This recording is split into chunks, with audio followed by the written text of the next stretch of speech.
భగవద్గీతలో 2వ అధ్యాయం సాంఖ్య యోగం అని పిలుస్తారు.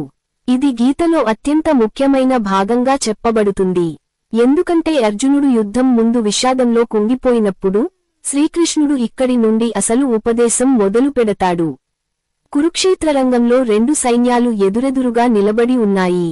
అర్జునుడు తన బంధువులు, గురువులు, మిత్రులను చూసి యుద్ధం చేయలేనని భావించి విలువిద్యను వదిలేసి విషాదంలో మునిగిపోతాడు.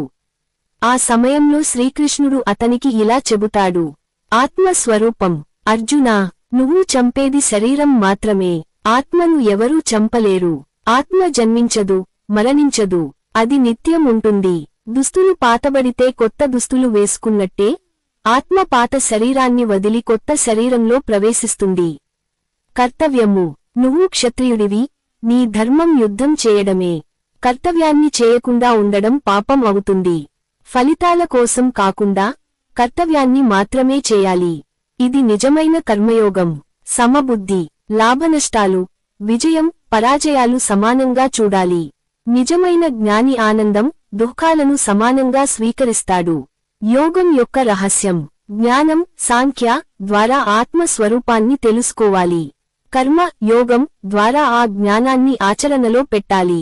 వీటిని కలిపినదే సాంఖ్య యోగం. సారాంశం: మనిషి శరీరం తాత్కాలికం, కాని ఆత్మ శాశ్వతం.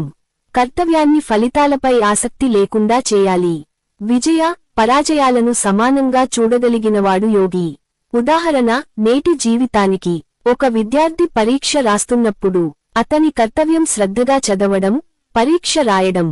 కానీ ఫలితం, మార్కులు గురించి ఆందోళన పడకూడదు. ఫలితాన్ని సమానంగా స్వీకరించగలిగినవాడే నిజమైన జ్ఞాని. ఈ వీడియో నచ్చితే లైక్ చేయండి, మీ ఫ్రెండ్స్తో షేర్ చేయండి. ఇంకా ఇలాంటివి మరిన్ని చూడాలంటే మా ఛానల్కి సబ్స్క్రైబ్ చేయడం మర్చిపోవద్దు.